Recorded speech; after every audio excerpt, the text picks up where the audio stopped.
최근 미국과 중국이 관세 합의에 이르르면서 미국의 주요 지수도 회복세를 띠고 있습니다. 특히 S&P 500 같은 경우는 그간 연중으로 따졌을 때 마이너스였는데요. 이게 다시 플러스로 전환을 했습니다. 나스닥 지수도 거의 플러스에 근접한 지점까지 올라왔고요. 그래서 이런 질문들이 다시 나오고 있습니다. 강세장이 다시 시작될 것인가? 그런데 재밌게도요, 최근에 이런 기사가 나왔어요. 기존에 관세 전쟁이 굉장히 격화됐을 때 이런 이야기들이 많았죠. 셀 아메리카라고요. 미국 주식을 팔아야 된다라는 그런 이야기가 많이 나왔었는데요. 여기서 좀 더 진화한 그런 줄임말이 나왔습니다. 뮤사라는 건데요. 이거는 anywhere but USA라고 되어 있죠. 미국만은 피해라, 이런 뉘앙스를 가지고 있는 단어입니다. 그러면서 이런 질문을 하죠. 미국 증시가 이제 장기적으로 하락세에 접어들게 되었는가? 아니면 23년, 24년에 걸쳐서 이어졌던 미국 시장의 그런 특별함이 이제는 끝난 것인가? 라는 건데요. 그러니까 여기 두 가지 질문의 차이점이 뭐냐면, 첫 번째는 이 하락세가 장기화될 것인가? 5년, 10년 이렇게 길게 이어질 것인가? 라는 거를 이제 시사하고 있는 거고요. 여기서 두 번째는 그냥 23년, 24년, 2년 동안 너무 과도하게 미국만 올랐으니까 어느 정도 조정을 받을 때가 됐다. 이런 뉘앙스를 갖고 있는 건데요.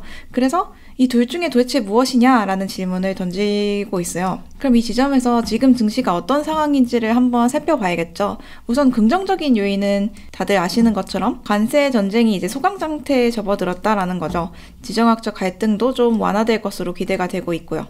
그런데 악재도 있습니다. 지난주 금요일에 나온 소식이죠. 미국의 신용등급이 하락했다는 거예요. 무디스에서 미국 신용등급을 AAA에서 미국의 정부 부채가 너무 커졌기 때문에 미국의 신용등급을 하락할 수밖에 없다, 이런 이야기가 나왔었는데, 5월에 있었던 이런 호재와 악재를 모두 반영해서 25년 증시 전망이 어떠할지를 한번 살펴보도록 할게요. 우선 가장 최근에 나온 소식부터 살펴볼 건데요. 무디스가 미국의 신용등급을 최고 등급인 AAA, AAA에서 AA1으로 강등했다는 거였습니다. 국가 신용등급을 판단하는 회사는 세 곳이 있습니다. S&P 글로벌이랑 피치랑 무디가 있어요. 그런데 사실 이미 스탠더드 앤 푸어스와 피치는 이미 과거에 미국의 신용등급을 강등은 했습니다. AA1으로요. S&P 같은 경우는 2011년도에 이미 했고요.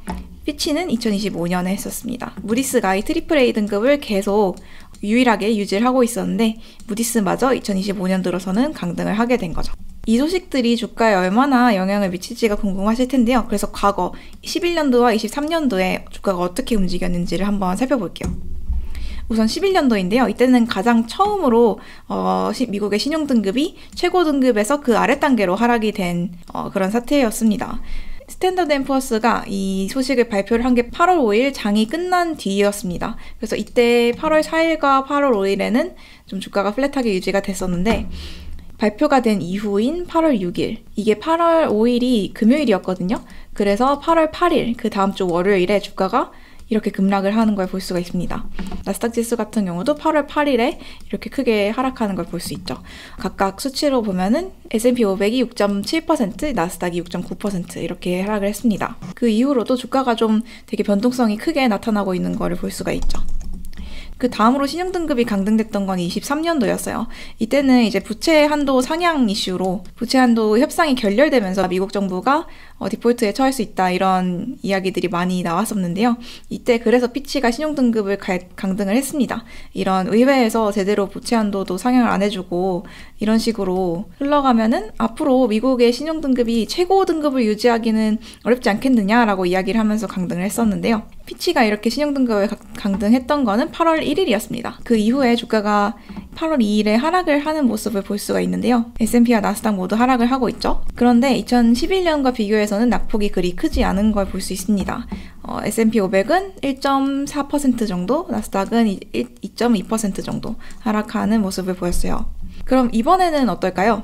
이번에는 이런 이야기가 나오고 있습니다. 주요 신용평가 업체가 이제 세 곳이었죠. 무디스 외에도 S&P와 피치 이렇게 세 곳이 있는데, 이 세 곳 모두 신용등급을 최고 등급 아래인 AA1으로 평가한 것은 사상 최초죠. 그래도 한 곳이라도 최고 등급을 유지하고 있었는데, 이게 모두 미국의 신용등급이 AA1으로 이 한 단계 밑으로 떨어졌다는 건 어느 정도 시사할 바가 있는 그런 소식이라는 거죠. 그래서 이 피치 때보다 더 크거나 이와 유사한 수준으로 주가가 타격을 입을 수 있다라는 이야기가 나오고 있습니다. 실제로 주요 지수 선물을 보면요. 어느 정도 하락을 하는 그런 모습이 나타나고 있죠. 그런데 주목할 점이 있습니다. 신용등급이 이렇게 한 단계 하락을 하긴 했는데요. 그렇다고 미국의 실질적인 상환 능력이 악화된 건 아니기 때문이었어요. 그러니까 이 신용등급이 강등되긴 했는데 이게 당장 금융시장에 큰 영향을 미치는 그런 소식은 아니라는 거죠. 원래 신용등급이 이렇게 강등이 되면 기존에 이제 금리가 상승을 하게 되죠. 생각을 해보면요. 신용등급이 한 단계 하락을 했을 때 30bp 정도 금리가 상승한다고 합니다. 왜 사람도 신용 점수가 많이 떨어지면 내가 신용대출을 받을 때 이자가 크게 오르게 되잖아요. 그런 것과 유사한 원리입니다. 30bp라고 하면 0.3% 정도 오른다는 걸 의미를 하고요. 그런데 미국 같은 경우는 이미 AA1 등급을 다른 신용평가사 두 곳에서는 이미 유지를 하고 있었기 때문에 이 스프레드가 엄청나게 커질 정도의 소식은 아니라는 겁니다. 물론 무디스의 신용등급 강등 소식이 발표된 이후로 미국 장기채 금리가 어느 정도 상승을 하기는 했는데요. 지금 당장 단기적으로는 엄청난 충격이 오진 않을 소식이다라고 늘 이야기를 하고 있습니다. 그뿐만이 아니라 최근에 있었던 호재도 고려를 해야 한다 이런 이야기들이 많이 나오고 있어요. 여기서 호재라고 하면 이 관세 전쟁으로 인한 리스크가 감소했다는 거겠죠. 그리고 예상했던 것보다 관세율이 하락을 하면서 물가가 높아지고 사람들의 소비가 줄어들어서 경기 침체가 발생할 가능성도 연초 대비 꽤 하락을 한 상태이고요. 이렇게 미국의 관세 휴전이죠. 여기서 truce라고 하면 휴전을 의미하는데 미중의 관세 휴전이 굉장히 긍정적인 역할을 할 것으로 이야기를 월스트리트에서는 하고 있습니다. 우선 모건 스탠리에서는 이렇게 얘기를 했어요. 지금 우리 투자자들이 던져야 하는 질문이 무엇인가? 라고 하면은 경기가 나아지고 있는가? 그 여부를 묻는 것은 아니라는 겁니다. 여부를 묻지 말고 경기가 나아진다면 얼마나 빨리 나아지고 있는가? 그 속도를 봐야 된다라는 겁니다. 변화의 여부가 아니라 속도에 따라서 증시가 좌우되기 때문이에요. 그럼 그 속도가 현재 어떤 상황에 처해 있는가를 보면요. 경기가 악화되는 속도가 가장 낮아진 상황이라고 얘기를 합니다. 그러니까 이렇게 크게 하락하던 것이 지금은 이런 식으로 완만하게 하락을 하고 있다는 겁니다. 그래서 경기에 대한 심리와 주식 투자자들의 투자 심리 이런 것들이 관세 전쟁 초기에는 이렇게 크게 하락을 했었는데요. 지금은 이런 나쁜 소식들이 굉장히 올드 뉴스가 되고 그리고 관세와 관련해서 점점 좋은 소식들이 나오기 시작하면서 이 나쁜 소식으로 인해서 경기와 투자 심리가 악화되는 속도가 낮아졌다는 겁니다. 그래서 이제는 이 심리 지표들이 다시 양수로 전환될 시점이 다가왔다라고 이야기를 하고 있어요. 정확히 뭐라고 했는지도 한번 살펴볼게요. 이 모건 스탠리의 마이크 윌슨 CIO인데요. 이렇게 이야기를 했습니다. 우리가 지난 5개월 동안 경제 성장에 악영향을 미칠 것으로 우려했던 요인들이 모두 이제 소진됐다. 그런 뉴스들이 모두 불타올랐다라고 얘기를 하는 거죠. 끝났다라는 겁니다. 원래 모건 스탠리는 이렇게 얘기를 했었어요. 상반기에는 어느 정도 증시가 잘 나가지 못하고 부진할 것이라고 지난해 말에 이야기를 했었는데요. 반면 이제 하반기에 이제 상승 전환할 것이다라고 전망을 했었는데 모건 스탠리에서 제시했던 이 전망대로 증시가 흘러갈 가능성이 높아졌다 이렇게 얘기를 하고 있습니다. 말 그대로 상반기는 굉장히 부진했었죠. 지난 4월에요, 특히. 그러면서 이렇게 얘기를 합니다. 관세와 관련된 긴장들이 완화되면서 최근에 굉장히 주가가 높게 이제 떠올랐죠. 주지수 흐름을 보면요. 6,000선에서 5,000 가까이까지 크게 떨어졌던 것이 지금 거의 이 하락분을 다 반납을 하고 상승 전환을 했으니까 굉장히 상승세가 크게 나타난 거잖아요. 그래서 이렇게 강력한 랠리가 발생을 한 이후에는 어느 정도 조정이 올 수밖에 없다. 풀백이라고 얘기를 했는데요. 주가가 상승했던 게 다시 좀 아래로 떨어지는 그런 현상을 얘기를 합니다. 어느 정도 이렇게 조정이 오는 것은 피할 수가 없는데 그래도 지난달, 그러니까 4월 달에 리버레이션 데이 이후로 아주 곤두박질 쳤던 것처럼 낙폭이 크지는 않을 것이라고 이야기를 하고 있습니다. 그러니까 so buy the dips.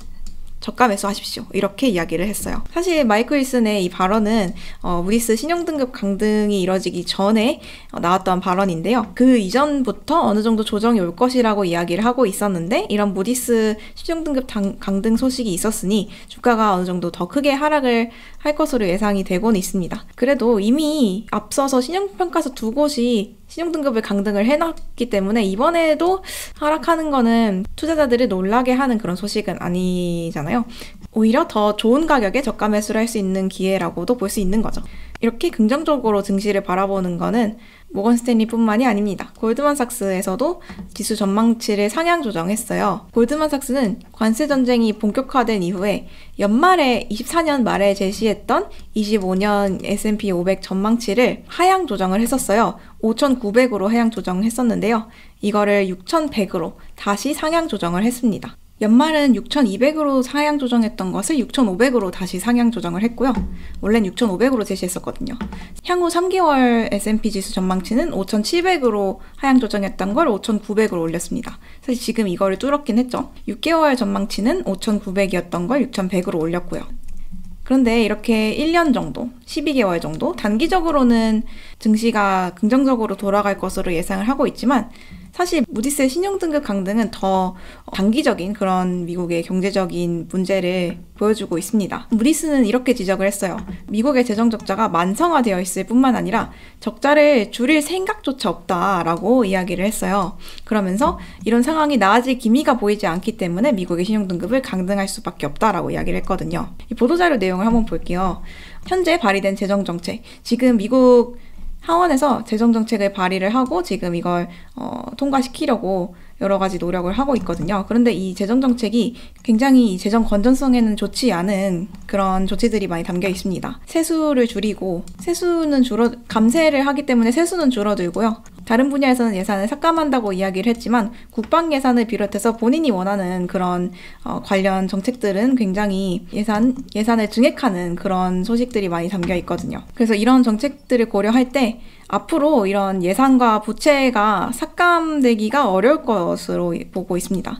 그리고 이런 현상들이 계속 지속이 되면서 향후 10년간 미국의 세수가 동결되는 한편 세출은 늘어나고 재정 적자는 더 증가할 것으로 예상을 하고 있습니다. 그리고 이렇게 지속적으로 대규모의 재정 적자가 발생함에 따라서 미국의 정부 부채와 이자 부담이 증가하게 될 것으로 보고 있어요. 이런 재정 능력은 AAA 등급을 유지했던 그런 과거의 미국, 그리고 현재 AAA 등급을 유지하고 있는 다른 국가에 비해서 악화된 상황이다라고 이야기를 하고 있고요. 장기적으로 부채가 늘어나면서 이자 부담이 늘어난다라는 이런 점이 미국 경제에 압력을 가할 것이다 라고 이야기를 하고 있는 건데요. 실제로 얼마나 부담이 되고 있는지를 한번 살펴볼게요. 지난해 이제 미국이 지출한 이자 비용이 1조 1,300억 달러입니다. 24년도 수치인데요. 굉장히 높죠.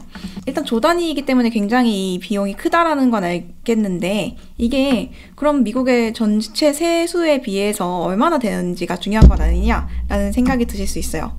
실제로 이 이자 비용은 정부 지출 중 두 번째로 큰 규모입니다. 두 번째고요. 첫 번째가 이제 사회 안전보장 비용이고, 세 번째, 네 번째가 이제 국가 보건과 관련된 내용들이죠. 굉장히 필수적인 지출인데요. 더 재밌는 건 국방 예산보다도 이 이자 비용이 더 크다는 거죠. 미국이 세계 1위의 이 국방비를 지출하고 있는 그런 국가인데, 그런 천문학적인 국방 비용보다도 이자 부담이 더 크다는 겁니다. 이건 세수 대비해서 연방정부 이자 지출 비용을 살펴보는 그래프인데요. 위에가 세수입니다. 그리고 아래가 이자 지출이고요. 이자가 굉장히 2000년대 들어서 높아지는 것을 볼 수가 있는데요. 미국에서 재정 적자가 계속되면 국채를 계속 찍어낼 수밖에 없을 것이고, 국채를 이제 계속해서 찍어내면 이자 지출 또한 점점 가파르게 올라가는 그런 모습을 띠게 되겠죠. 그래서 월스트리트에서는 이런 장기적인 함의에 주목해야 된다라는 이야기도 나오고 있습니다.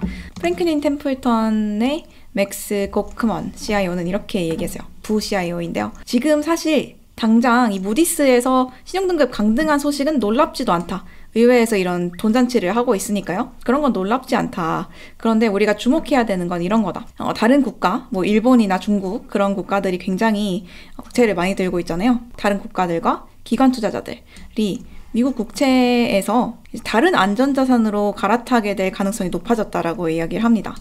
이런 다른 안전자산으로 갈아탄다는 거는 국채 말고 다른 안전자산이 더 매력이 있다라고 판단한다는 거겠죠? 그럼 이런 다른 안전자산이 더 매력이 커졌으니까 국채로 다시 투자자들을 끌어오려면 무엇을 해야 될까요? 미국 국채의 매력을 높여야 되잖아요. 미국 국채가 더 매력적으로 보이게 하려면 이자 비용, 그러니까 금리가 높아져야 된다는 거죠. 내 국채에 투자하면 이자를 따박따박 더 높은 이자를 받을 수 있어 라고 이야기를 하면 투자자들을 다시 끌어모을 수 있잖아요. 이렇게 하기 위해서 이자 비용이 꾸준히 오르게 될 것이다 라는 겁니다. 그리고 이건 다르게 얘기하면 국채 가격이 떨어지니까 국채 금리가 높아진다라는 이야기도 돼요. 미국 국채를 다른 데 팔아버리면서 미국 국채를 팔고 다른 안전자산으로 갈아타게 될 거잖아요. 그 과정에서 공급이 많이 풀리니까 금리가 하락한다라는 이런 이야기도 될 거고요.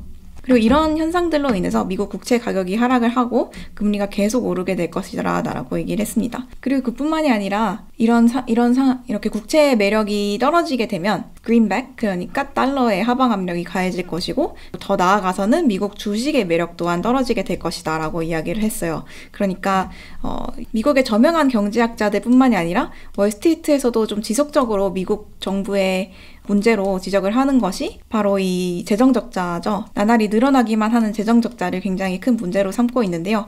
이 재정적자를 당장 재정흑자로 되바꾸기는 굉장히 오랜 시간이 걸릴 겁니다. 이미 늘어난 지출을 줄이기는 어려우니까요. 그렇다곤 하더라도 세수를 높이거나 지출을 줄이거나 하는 그런 노력이 있어야 되는데 트럼프 정부뿐만이 아니라 바이든 정부 때에도 그렇게 이런 재정 적자를 줄이려는 그런 적극적인 자세가 보이지 않았다는 거를 굉장히 우려하는 모습이 많이 나타나고 있죠. 그리고 국채금리가 상승한다는 건 단순히 금융시장만 뒤흔드는 게 아니라요. 실물 경제에도 어느 정도 영향을 미치게 됩니다. 일단 국채금리가 상승을 하면 자금 조달 비용도 증가하게 돼요. 왜냐면 국채금리는 미국 국채는 무위험 이자율이라고 많이들 얘기를 하죠.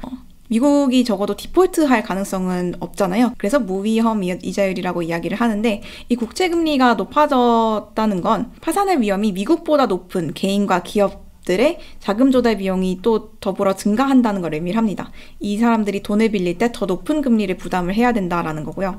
이들이 소비도 줄이고 투자도 하지 않는 그런 현상이 발생을 하면서 경기 침체로 이어질 가능성이 있다라는 거죠. 이건 조금 더 장기적인 시각에서 봤을 때 발생할 수 있는 그런 위험 요인들인데요. 그래서 마지막으로 정리를 한번 해볼게요. 현재 증시에서 호재와 악재가 동시에 이제 존재하고 있는 상황인데 이게 어떤 영향을 미칠지 정리 한번 해보도록 하겠습니다. 우선 첫 번째, 무디스의 미국 신용등급 강등은 이미 예정된 일이나 마찬가지다. 사실 투자자들에게 있어서 그렇게 놀라운 소식은 아니다라는 거죠. 그 두 번째는 이미 관세 전쟁이 벌어지면서 증시가 굉장히 이제 눌려 있었던 상황이죠. 최근에 좀 회복을 하긴 했지만요. 계속 상승하기만 했던 것은 아니기 때문에 이런 소식이 있어도 2011년 때처럼 이렇게 큰 낙폭이 벌어지진 않을 것으로 보고 있습니다. 그뿐만이 아니라 신용등급 강등보다도 이 미국 경제의 불확실성을 많이 가져다 줬던 것이 바로 관세 전쟁이잖아요. 근데 이 관세와 관련된 갈등이 완화되면서 긍정적인 영향을 미칠 것으로 굉장히 많이 기대를 하고 있습니다. 그리고 이번 조정을 저가 매수 기회다라고 보는 그런 하우스도 있었고요. 그런데 이제 우리가 주목해야 될 건 좀 더 장기적인 관점에서 이 국가부채 이슈가 뇌관이 될 수 있다라는 겁니다. 지금 당장 뭐 3개월에서 6개월, 더 길게는 12개월까지는 괜찮을 수 있어도 이 국가부채 이슈가 언제 터질지 좀 장기적으로 우리가 생각을 해봐야 된다라는 거죠. 그러니까 장기적으로 봤을 때 5년에서 10년 이렇게 길게 봤을 때는 미국 주식이 기존처럼 이렇게 크게 우상향을 하지 않는 그림이 나타날 수도 있다라는 그런 이야기가 되겠습니다. 네, 오늘은 이렇게 5월 이슈들을 정리하면서 앞으로 미국 증시가 어떻게 흘러갈지 한번 전망도 소개를 해드렸는데요. 앞으로도 열심히 미국 주식 소식 전해드리도록 하겠습니다. 머니네버슬립 뉴스레터와 네이버 프리미엄 콘텐츠 지금 바로 구독해보세요.